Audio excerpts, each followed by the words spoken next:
അല്ലാഹുവിന്റെ റസൂലടക്കമുള്ള സകല അമ്പിയാക്കന്മാരുടെയും അവരുടെ ആ മയ്യത്തിന് പോലും അവരുടെ ഭൗതിക ശരീരത്തിന്റെ പോലും പ്രത്യേകത അല്ലാഹുവിന്റെ റസൂല് പറഞ്ഞിട്ടുണ്ട്.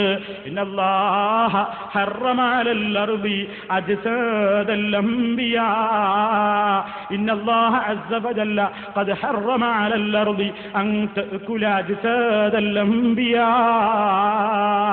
അല്ലാഹുവിന്റെ റസൂല് വിശദീകരിച്ചു തന്നിരിക്കുന്നു, അള്ളാഹു ഭൂമിയുടെ മേൽ നിഷിദ്ധമാക്കിയിരിക്കുന്നു അമ്പിയാക്കന്മാരുടെ ഭൗതിക ശരീരത്തെ മണ്ണ് തിന്നുന്നതല്ല. കണ്ടോ? എന്നാ നിങ്ങൾ അൽമനാറിലുള്ളത് എന്താ?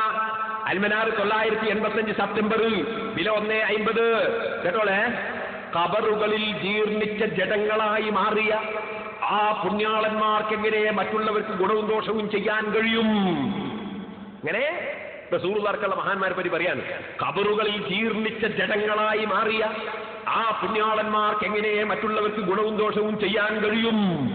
എന്നിട്ടൊരായത്തൊക്കെ കൊടുത്തിട്ട് അവസാനം പറയാണ്, നബി തിരുമേനിയുടെ റൗളാ ശരീഫിൽ വന്നു അവിടുത്തെ വിളിക്കുകയും സഹായമർപ്പിക്കുകയും അള്ളാഹുവിൽ ശുപാർശ നടത്താൻ അപേക്ഷിക്കുകയും ചെയ്യുന്നവരും ഇക്കൂട്ടത്തിൽ പെടുന്നു.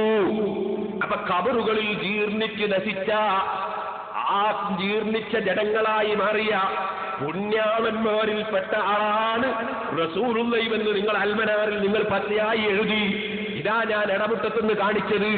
ഇപ്പോൾ ഇവിടെ വന്നിട്ട് ഏത്തേടാണ് മൗലവി പറയുന്നു റസൂലുള്ളാഹിന്റെ ശരീരം ജീർണിക്കുകയില്ലെന്ന് ഹദീസിലുണ്ട്. അത് കഴിഞ്ഞ എന്റെ പ്രസംഗത്തിൽ ഞാൻ അതിന്റെ തെളിവുകൾ ഖുർആനി ഹദീസിൽ നിന്ന് വലിച്ചങ്ങ് പറഞ്ഞപ്പോ മൗലവി ഇപ്പോൾ സമ്മതിക്കുന്നതാണ്. മുസ്ലിമീങ്ങളെ, നിങ്ങൾ കേട്ടത് അതാണ് പോസ്റ്ററിൽ മുജാഹിദീങ്ങൾ എഴുതിയത്.